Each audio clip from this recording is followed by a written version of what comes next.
Hello, and welcome to episode 2 of Insights Unplugged, AI in the Lives of Extraordinary People. We have casual chats with inspiring individuals about how AI shapes their world. I'm excited to be your guide in the world of artificial intelligence. As an AI educator and founder of AI Claire, my mission is revolutionizing AI education globally. The goal is to make AI knowledge accessible and engaging for everyone, everywhere. And the aim is to demystify AI, bridging the gap between technical and the non technical audiences. Our approach is inclusive and global, catering to learners of all ages, whether you're beginning your AI journey or refining your strategy. AI Claire is your partner in discovering and innovation. I am so excited to welcome one of my super guests, and that is Elena Marie Ivanushkina, Global Senior Manager of Leadership Development and Talent Management at Hartmann Group. Welcome, Elena. It is so great to have you with us here today. Thank you, Claire. Thanks for inviting me. It's so exciting to be here and to chat with you today. Yes, on this rainy day in Barcelona. Oh my goodness. It's like we all need the rain here, but oh. Anyway, let's just get tucked in then, and I will start with the first question. Can you share with us your journey to your current role at Hartmann Group and how your experiences have shaped your approach to leadership development and talent management? Yeah, thanks for asking. I've started my career in business side. It was in Russia, then I changed many countries. I lived in worked in France, in Czech Republic, in Spain, and in Canada. And in certain point of my career, I realized that I'm more passionate about human potential, human development than the numbers. And I shifted actually my professional development towards coaching, working with leaders, developing their potential. I stepped out of corporate role, worked as a coach and a trainer in leadership development fields with different institutions like USA Business School and then as well with USAID Global Health. So that's part of US Agency for International Development, coaching their leaders to develop their leadership skills. And then I decided to come back to corporate roles and to apply what I've learned to the bigger scale, to scale it up and to see how we can develop leaders in the organizations like Hartmann, where we have 10,000 people in 35 countries. So, yeah, that's where I'm now. Excellent. And you know what? It's like I was mentoring yesterday for the Power Collective over in the UK, and it's such an amazing experience. I was actually just writing it in the weekly newsletter.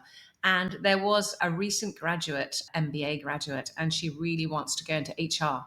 And I was saying, why is that? And she said, well, I love people and everything. I'm like, be warned, that there is so much logistics involved in it. Perhaps there's also looking at maybe the cultural side of a company.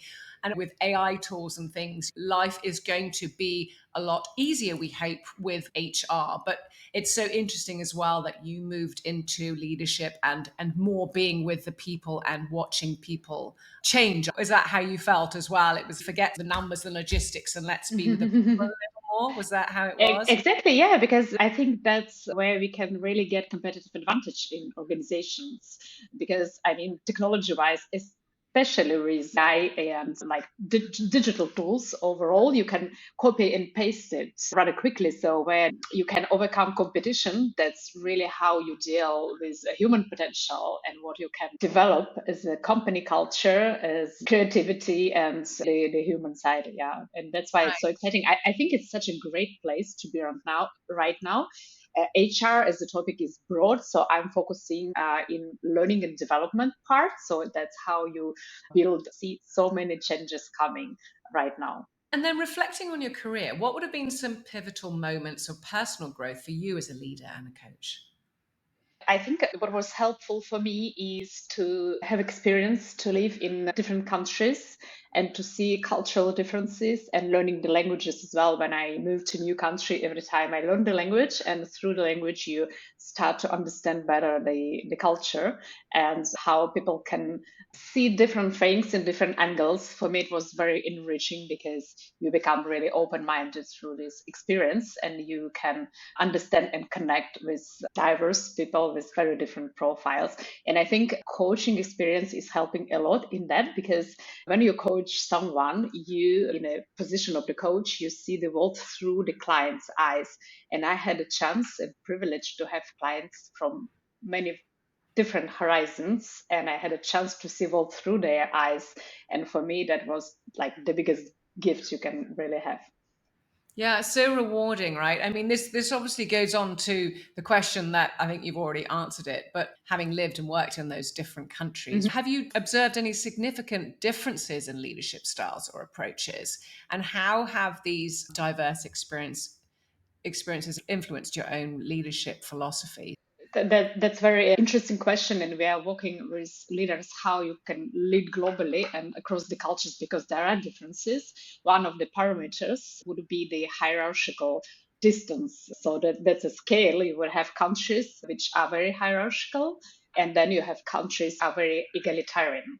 And as a leader, depending on where your team are, and now we have a lot of remote teams in different countries with one leader, then you need really adapt your style. This is from one hand. From other hand, we have as well generational differences. So younger generations, millennials, and now we have Zeta coming in the workplace, they require much more egalitarian, participative coaching leadership styles. So leaders need to adapt to that as well. So there are kind of two dimensions in that. There's so many different elements, right? You have Hmm. diversity, you have ageism, and we're not just talking about those people over 50, we're talking about Gen Z, etc. too. So many elements that you have to deal with when looking at the company as a whole. How do you feel that your approaches to coaching has evolved over the years, and what key experiences or insights have influenced this evolution? Maybe there is a good connection here with AI and what we are expecting from AI in organizations, that no one approach fits all.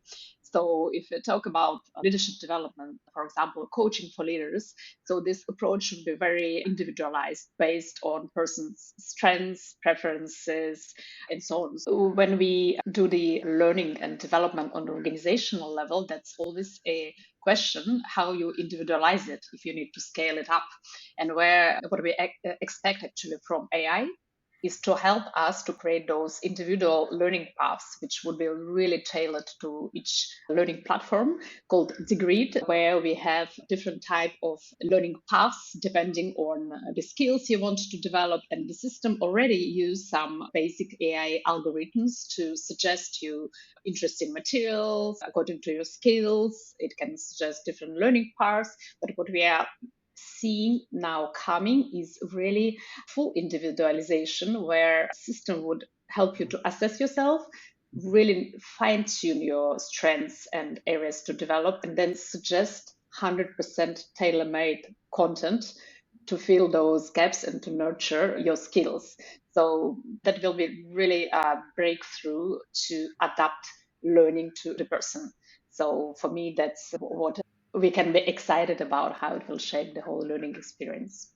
The time that one would save as well, because obviously all that data, the man hours that with AI obviously is going to help to just speed up the entire process. But it is, again, a process. How long do you think that process will take for those personalized journeys or learning journeys to start really occurring?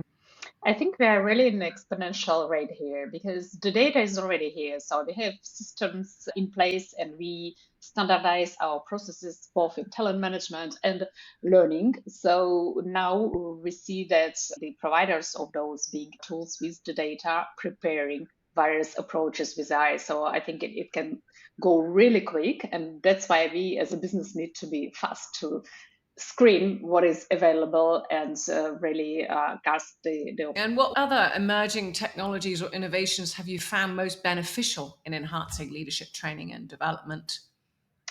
Yeah, I think it's what we see coming is assessments because like classical assessments, we have them for years. You assess strengths and weaknesses, and then human interpret it and translate it into development actions. But imagine that powered by AI, how more precise, fine-tuned, and specific can it be, and how much the recommendations you would have as a leader, what you need to develop after assessing your style, your biases, your strengths, your maybe really like blind spots, which we don't see and then tailor the learning and development to that.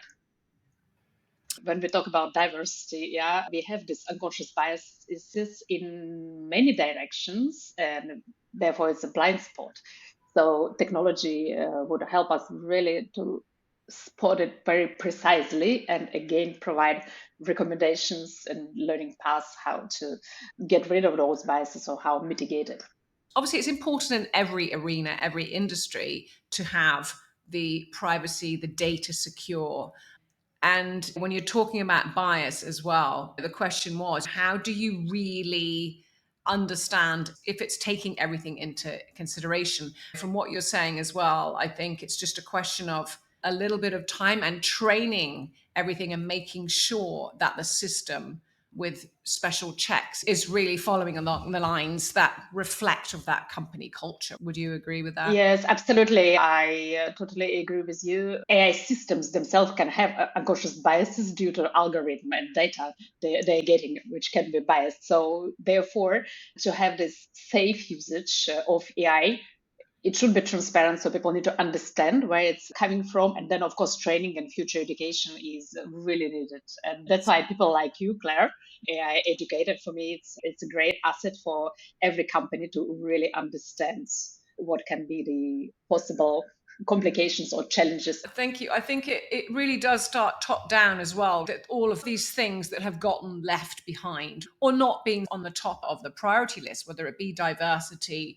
well-being, mental health, they can be put a little bit further down that list. And I think that this is a time to really bring all of that up, and with the help of AI, make sure that everything is holistic so that we can move forward in a better way. Yeah, absolutely. And I think when we deploy AI systems, employees should be involved actively in the process, and there should be a transparency in that, because otherwise the danger would be that they can have some fears or unclarity or feelings that they're kind of watched. So we need to really be very open and educate employees how it can be helpful and beneficial. I feel that there's positive things to come, that we can make it right. What about some other significant challenges you've encountered in leadership development and how you've overcome them? I think, again, what is interesting to get help from AI is how we evaluate leadership development programs. Because in each company, that's quite a huge investment.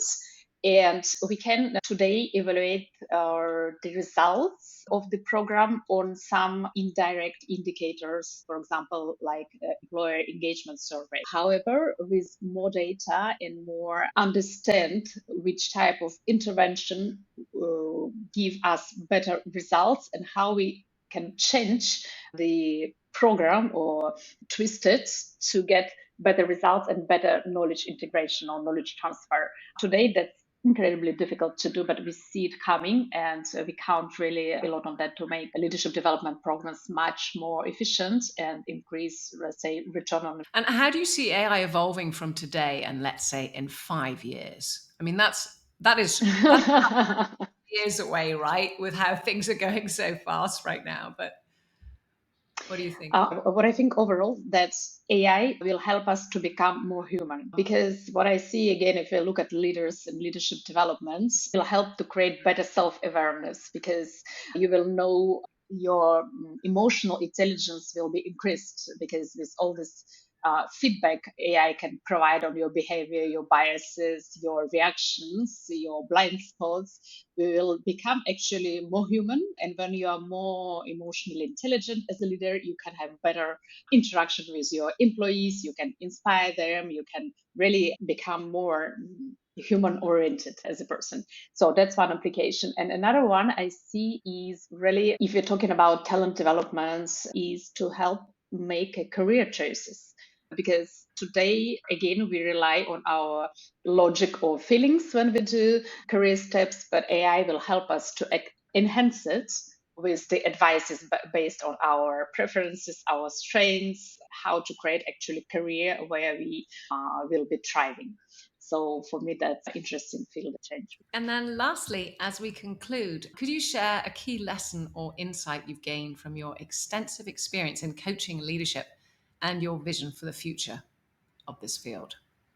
I think leadership was always important, but now it's become even more important than ever because, again, we would be learning how to collaborate with AI, how to potentiate our humanity.